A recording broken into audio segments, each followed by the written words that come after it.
Shalom warga kerajaan, di masa-masa seperti ini, keintiman dan takut akan Tuhan adalah kunci utama untuk kita mampu melewati badai. Mari bersama-sama memuji, menyembah Tuhan dan kejar kebenaran firman-Nya melalui program Christ of Victory 20 Minute Daily Devotion and Worship Session. Lewat program ini kami percaya iman Anda akan terbangun dan Anda akan menerima damai sejahtera dan anugerah-Nya yang tak terbatas ruang dan waktu. Warga kerajaan, selamat menikmati sukacita yang luar biasa dan selamat beribadah. Tuhan Yesus memberkati.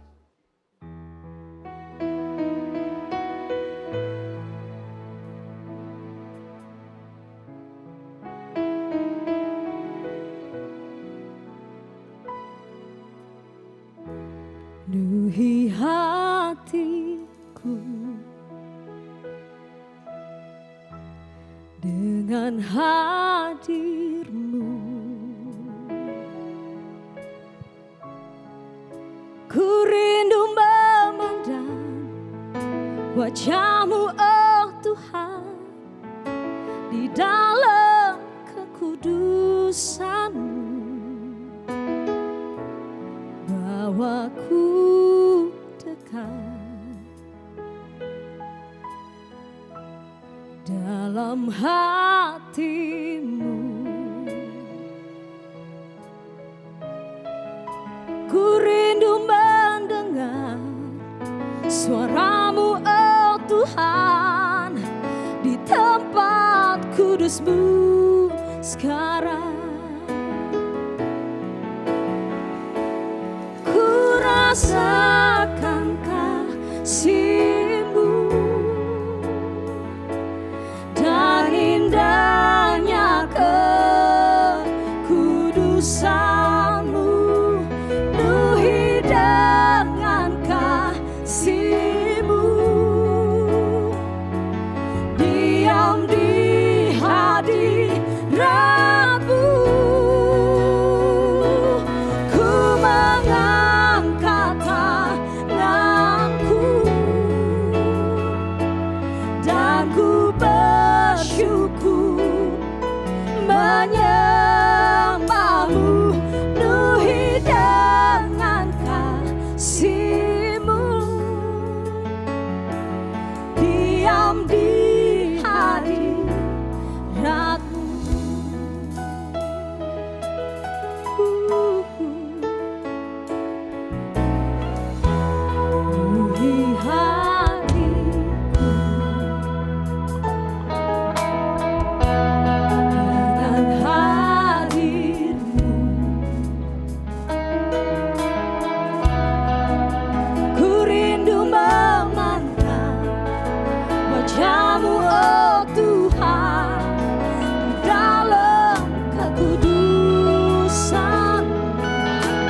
dan indahnya kekudusan-Mu, penuhi dengan kasih-Mu.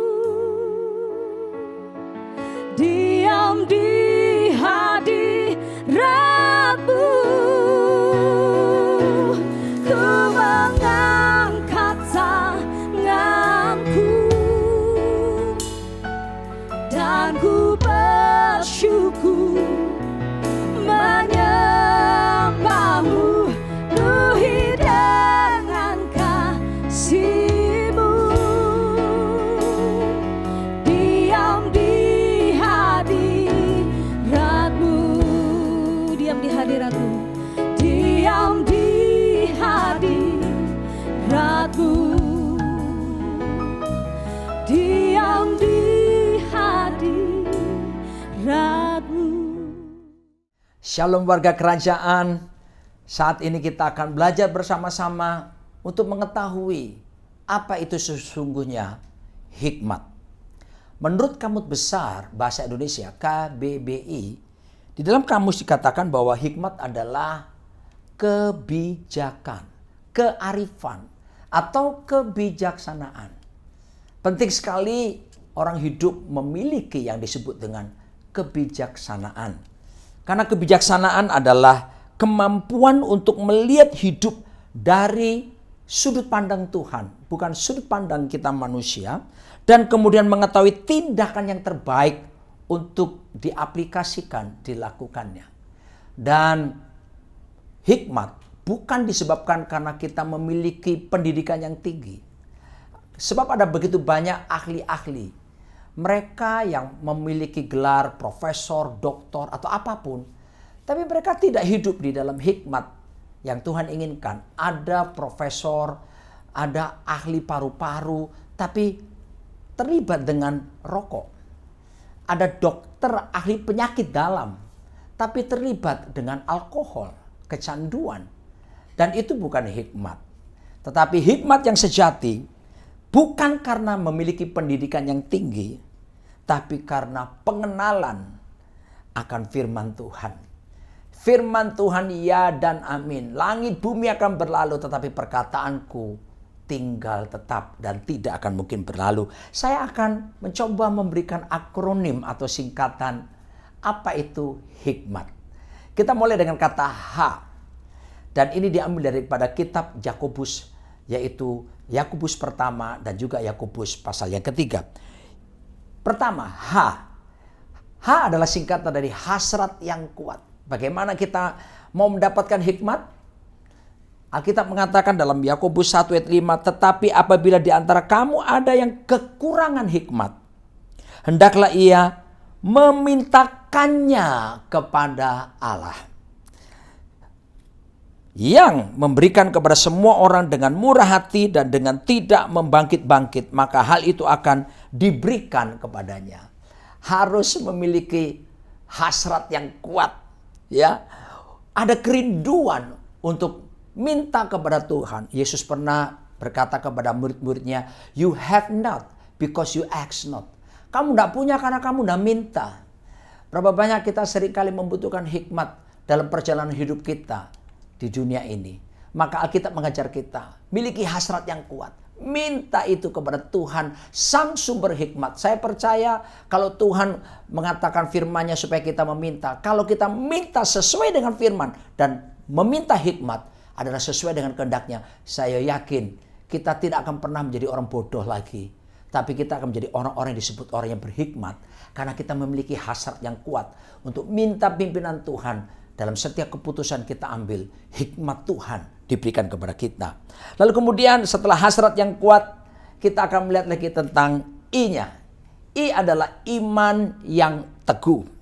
Dalam Yakobus 1 ayat 6 berkata demikian, hendaklah ia memintanya dalam iman dan sama sekali jangan bimbang. Sebab orang yang bimbang sama dengan gelombang laut yang diombang-ambingkan kian kemari oleh angin. Orang yang demikian janganlah mengira bahwa ia akan menerima sesuatu dari Tuhan. Sebab orang yang mendua hati, dipsukos dalam kata aslinya, tidak akan tenang dalam hidupnya. Saudara lihat itu. Yang berikutnya, iman yang teguh. Iman yang teguh gimana? Yang tidak mudah menyerah. Yang meyakini bahwa apa yang kita minta dalam Tuhan. Saya berkata iman, pistis, keyakinan yang sungguh-sungguh. Kita harus percaya kalau kita minta itu sesuai dengan firman Tuhan. Maka kita harus minta dengan teguh, keyakinan teguh bahwa kita akan menerima hikmat yang daripada Tuhan. Jangan ada kebimbangan. Sebab Tuhan berkata bimbang, orang bimbang, mendua hati, gak akan pernah dapat apa-apa di dalam kehidupannya. Dan orang yang mendua hati, itu adalah orang-orang yang saudaraku yang tidak punya memiliki prinsip yang teguh di dalam dirinya. Dan makanya Alkitab selalu mengajarkan, katakan ya di atas ya, katakan tidak di atas tidak. Sebab selebihnya itu adalah dosa. Itu adalah orang-orang yang berisi dengan kebimbangan dan tidak akan mendapatkan apa-apa. Sebab itu mari kita lihat bagaimana kalau air dicurahkan terus di atas sebuah batu, maka batu tersebut akan berlubang. Ketika Anda punya iman yang teguh, tidak mudah menyerah, maka saya yakin hikmat akan diberikan Tuhan kepada kita. Lalu kemudian K-nya adalah kelemah lembutan. Dalam Yakobus 3 ayat 13 berkata, siapakah di antara kamu yang bijak dan berbudi? Baiklah ia dengan cara hidup yang baik menyatakan perbuatannya oleh hikmat yang lahir dari kelemah lembutan. Kelemah lembutan berbeda dengan lemah gemulai. Kelemah lembutan di sini mengandung pengertian tentang kerendahan hati. Tidak ada iri hati, tidak ada ego di dalam dirinya. Tetapi sepenuhnya dia mau merendahkan diri di hadapan Tuhan. Dan Alkitab menjanjikan ketika seorang merendahkan diri, justru Tuhan akan tinggikan dia. Dan ketika orang merendahkan diri, disitulah di mana doa kita akan dijawab. Permintaan kita akan didengar oleh Tuhan. Mari, ini saatnya tanggalkan semua ego. Tanggalkan semua kepentingan diri sendiri. Dan kita mulai merendahkan diri, memohon hikmat. Dan itulah yang disebut ada kelemah lembutan di dalam diri kita. Lalu M-nya adalah murni di dalam ibadah. Dalam Yakobus 1:27, ibadah yang murni dan yang tak bercacat di hadapan Allah Bapa kita ialah mengunjungi yatim piatu dan janda-janda dalam kesusahan mereka dan menjaga supaya dirinya sendiri tidak dicemarkan oleh dunia. Perhatikan baik-baik betapa murni ini penting. Ya, murni ini bicara dalam bahasa aslinya bicara tentang sesuatu yang clean, bersih, sesuatu yang clear, bahkan sesuatu yang jelas, saudaraku, jauh dari segala bentuk kepalsuan. Murni berbicara tentang keaslian. Dan Alkitab menjelaskan kitab Pemazmur, siapakah yang boleh naik ke gunung Tuhan dan boleh berdiri di tempatnya yang kudus, orang yang bersih tangan dan hatinya, dialah yang terima berkat dari Tuhan. Perhatikan, bersih tangan, murni hati. Dan kalau kita minta dalam kemurnian ibadah kita, mengunjungi yatim piatu, janda-janda dalam kesusahannya, dan menjauhkan dari pencemaran dunia, saya percaya kita akan menerima hikmat yang daripada Tuhan. Lalu A-nya apa itu? Alkitab. Kenapa? Sebab Yakobus 1:22 berkata, tetapi hendaklah kamu menjadi pelaku firman dan bukan hanya pendengar saja, sebab jika tidak demikian, kamu menipu diri sendiri. Alkitab mengajarkan kita jadi pelaku-pelaku.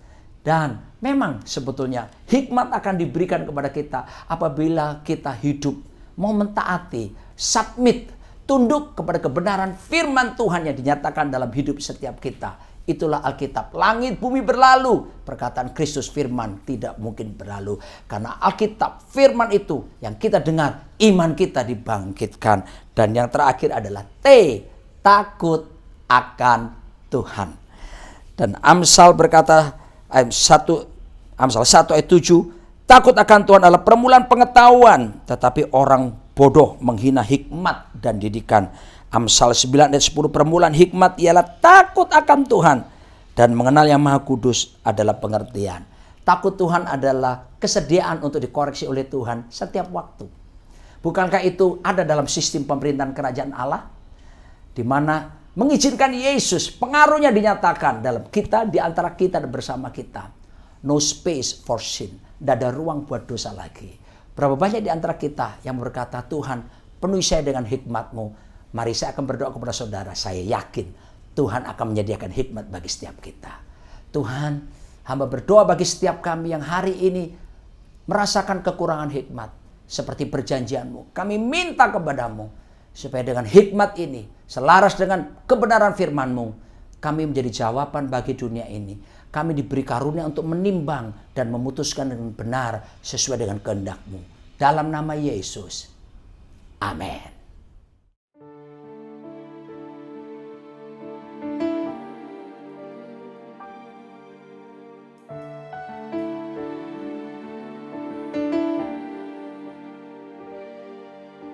Tuhan hadir di bait kudus-Nya saat umat mencari wajah-Nya, berseru, berdoa, bersujud menyembah, menikmati kehadiran-Nya. Tuhan mau dekat dengan umat-Nya yang datang dengan segenap hatinya, berseru, berdoa, sujud menyembah, dan menikmati kehadiran-Nya. Hadirat-Mu tidak memenuhiku, hadirat kudus-Mu penuhi bait-Mu, dan ku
kudusmu, penuhi bait-Mu, dan ku tersungkur menyembah-Mu.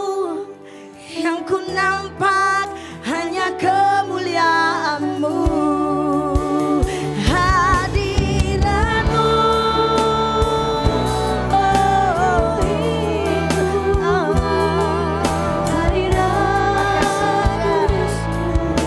Penuhi bait-Mu, dan ku tersungkur menyembah-Mu.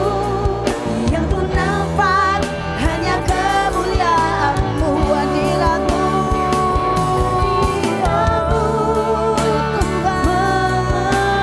Memenuhiku, hadirat kudusmu, penuhi bait-Mu, dan ku tersungkur menyembah-Mu. Yang ku nampak hanya kemuliaan-Mu. Ku percaya Kau bekerja mendatangkan kebaikan di hidupku. Ku percaya, ku percaya, Kau bekerja mendatangkan kebaikan, mendatangkan kebaikan.